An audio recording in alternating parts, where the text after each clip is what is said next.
係啊 ，BB，啱啱到寵物店準備幫 Bruce 買件救生衣，等陣幫我收個包裹啊，應該好快送到噶啦，拜拜。喂 ，Vinny， 過嚟買嘢啊，定係用免費 WiFi 啊？梗係免費 WiFi 啦，同埋呢樣啊，哎弊啊，好對唔住啊 ，Stephen。唔緊要啊，老友。哦，今個週末去釣魚啊？希望你釣到好多魚呢。我一定會嘅 ，Stephen。而家就要等支新魚竿送到嚟，用呢一支勁釣3000，一定有魚上釣嘅。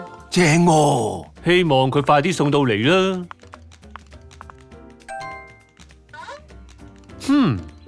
係陌生電話號碼喎。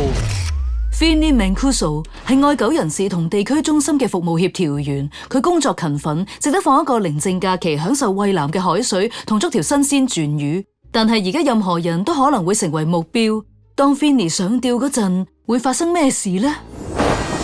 我個名叫 Eva Eldorado， 我係世界上最偉大嘅網絡偵探。今日呢單案先放魚嚟引你，慢慢放長線，等你上釣先嚟致命一擊。呢種手法我稱之為釣魚詐騙大災難案。釣魚詐騙係一種常見嘅欺詐行為，騙徒會通過發送冒充信譽良好公司嘅電子郵件或者其他信息，誘騙受害者支付金錢、泄露敏感信息，又或者下載惡意軟件。咩話？包裹延遲被發送？哦，搞錯啊！想今日收到，請即按以下連結。OK。喺網絡罪案嘅陰暗世界入面，我哋叫線索做旗，而唯一睇到呢啲紅旗嘅就係一隻叫 Wax 嘅烏龜。如果 Finley 停一停諗一諗，佢就會發現其實呢個信息比內布拉斯加州嘅跑車賽道仲要多紅旗。古怪嘅電話號碼、差劣嘅文法、緊急嘅語氣，再加上一個冇明確標記識別發送人嘅連結，究竟 Wax 會唔會救到 Finley 呢？定係 Finley 會上吊？最後變成幕後騙徒今日嘅漁獲。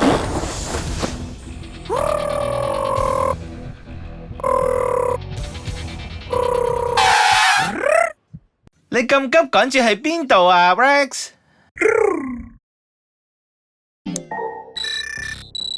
哦，慘啦 ，Vinny， 你做咗啲乜嘢啊？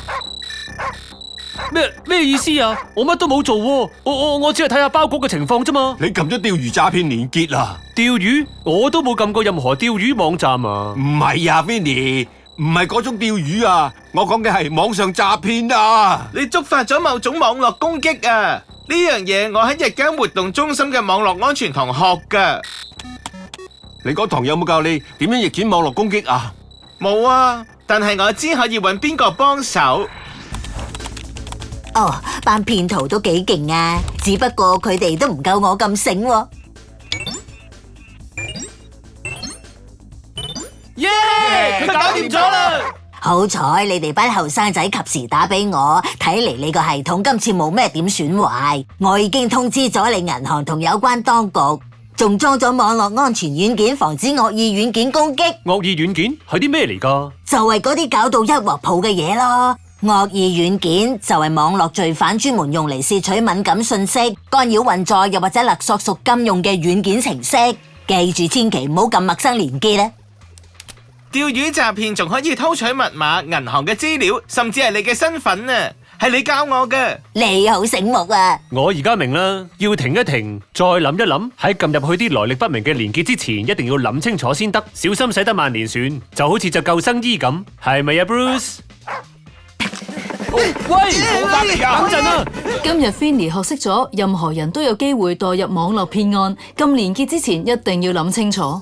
當你收到唔尋常嘅信息，一定要留意紅旗，係咪識得發送人？用嘅文法係咪好差？連結係咪有可疑？信息係咪營造出一種迫切感？記得一定要親自登入官方網站，雙重核實短信內容。萬一你真係犯錯，行動要快，更改密碼、聯絡銀行同即時向有關當局舉報詐騙事件。如果你覺得你照顧嘅人可能俾人呃，就要鼓勵佢同你或者一啲信得過嘅人傾下。如果你有任何懷疑，就去舉報，越多人留意件案就越好。如果有任何問題，可以聯絡地區中心或者你信賴嘅夥伴。仲有記住，你唔使好似我咁要係世界級嘅網絡偵探，都可以識穿網絡罪案嘅跡象㗎。